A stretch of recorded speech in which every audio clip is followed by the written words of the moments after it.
আপনি যে আমার চোখে চোখ রেখে কথা বলছেন এতক্ষণ ধরে। এটা কি সম্ভব? তোমার তো মেয়েদের তো অবজারভেশন পাওয়ার খুবই মারাত্মক। এভাবে কি বলা সম্ভব যদি কেউ ভিতর থেকে না বলে এসব জিনিসগুলো? না সেটা তো অবশ্যই। আমিও তো একইভাবে চোখে চোখ রেখে কথা বলছি। আই লাভ ইউ জিয়ান। কি সুন্দর।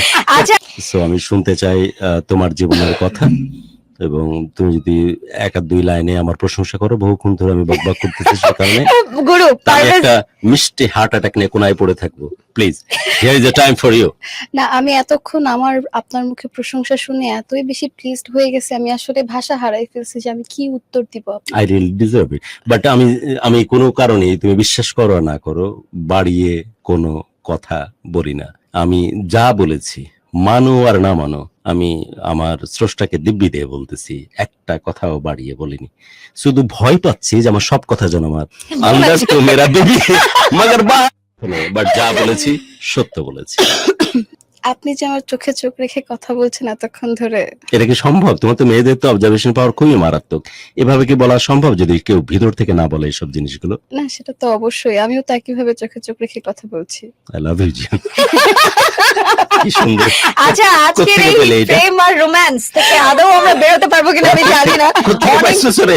অনেক অনেকগুলো কমেন্ট আসছে। আইরিন লিখেছেন দিস ইজ আওয়ার মিঠি বুড়ি। Do you know her? এটা আমার ভাবি।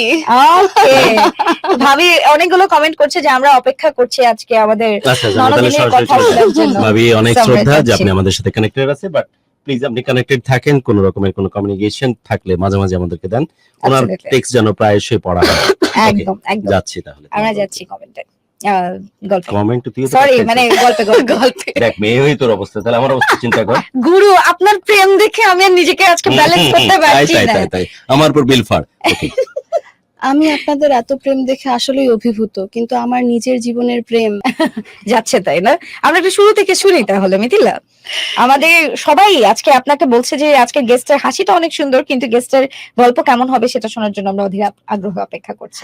আমার গল্প আসলে অন্যদের চেয়েও আলাদা যে তা না, অন্যদের মতোই খুবই সিম্পল, কিন্তু আসলে না নিজের জীবনে ঘটে না যে জিনিসটা, সেটা তো আসলে অন্যরকম হয়। অন্যরকম হয়। তো আমরা আমার স্কুল লাইফ থেকে একেবারে প্রেমের শুরু থেকে শুনি। প্রেমের শুরু আসলে তো কলেজ লাইফে, যখন হুম। ইন্টার ফার্স্ট ইয়ারে ছিলাম। তার সাথে প্রথম পরিচয় আমার 2016 সালে। ওই থাকে না ওই যে জেলা স্কুল গার্লস স্কুলের হচ্ছে ছেলে মেয়েরা একসাথে কোচিং করে, তো ওই সময় জেএসসির আগে তা আমি আর সে একসাথে কোচিং করতাম। কোচিং থেকে চিনতাম তাকে যে এই ছেলেটা এমন একটু মোটা কাটা, দেখতে সুন্দর সুন্দর, আপেলের মতো ভালো লাগতো। এমনি হাই হ্যালো করছি দুই একবার। ব্যাপারটা হচ্ছে তখন আমি আসলে তার ফ্রেন্ডের গার্লফ্রেন্ড ছিলাম। আচ্ছা ফ্রেন্ডের গার্ল ও আচ্ছা আচ্ছা, হ্যাঁ আচ্ছা ফ্রেন্ডের গার্লফ্রেন্ড ছিলাম। এরপরে অবশ্য তার সাথে মানে রংপুর থেকে চলে আসার পরে আর খুব একটা যোগাযোগ হয়নি। ঢাকা আসার পরে আসলে থাকে না মিউচুয়াল ফ্রেন্ড থাকে, তো রংপুর থেকে আমার একজন ফ্রেন্ড আসছে, আসার পর আমাকে বলতেছে দোস্ত তুই আমার সাথে দেখা কর।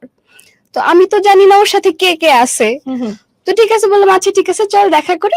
তো আমি দেখা করতে যাওয়ার পর আমার এখনো মনে আছে, আমি মোহাম্মদপুর টোকিও স্কয়ার আছে, আমাকে টোকিও স্কয়ারের সামনে যেতে বলছিল, তো আমি টোকিও স্কয়ারের সামনে গেছি।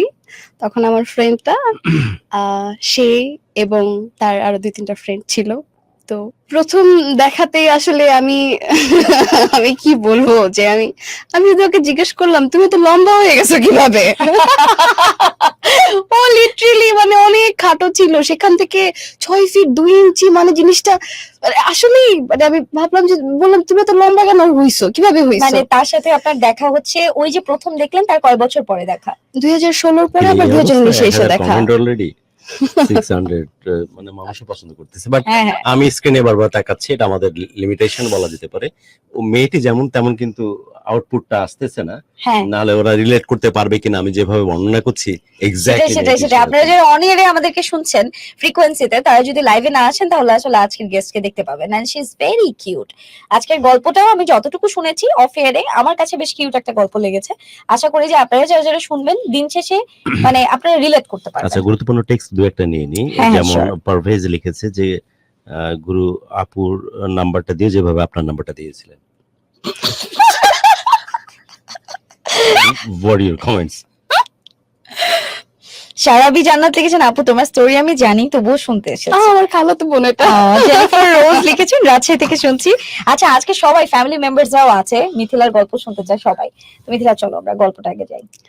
তো ওই তো সেই দিন দেখা হলো, দেখা হওয়ার পরে তো প্রথম দেখাতেই আসলে দুজন দুজনকে ভালো লেগে গেছে যে হ্যাঁ আমি তোমার সাথে কথা কিন্তু বলবো। তুমি তো আমি ছিলে তার কিছু- ফ্রেন্ডের সাথে, হ্যাঁ আমি তো ততদিন ওই রিলেশন ব্রেকআপ হয়ে গেছে। ওটা ওই স্কুল ওই রংপুর ছাড়ার আগেই ব্রেকআপ হয়ে গেছে। আচ্ছা। ছোটবেলার প্রেম হ্যাঁ, থাকে না, হ্যাঁ, স্কুলের হ্যাঁ, প্রেম ওই রকম। তারপর তো ওই দিন গেলাম, দেখা করলাম, আমরা বসলাম, বসার পরে নাম্বার আদান প্রদান হলো, ফেসবুকে অ্যাড হলাম। তারপর থেকে তখন আমি একটা রিলেশনশিপে ছিলাম, মজার কথা হচ্ছে আমি একটা রিলেশনশিপে ছিলাম, কিন্তু ওই রকম তুমি মনে হয় খুব একটা জীবনে খালি থাকো না। আমি কখনোই খালি থাকি না, আমি জীবনে প্রচুর প্রেম করছি, জীবনের প্রেমের লিস্ট অনেক বড়। হাতে বাড়ি মারা যেতে পারে, আমার বউ দেখতেছেন, একটু দূরে গুরুত্ব রাখিস। আমি বলতেছিলাম, আমি আমার বন্ধুকে আজকে বলেছি যে ভাগ্যিস আল্লাহ আমাকে মেয়ে করে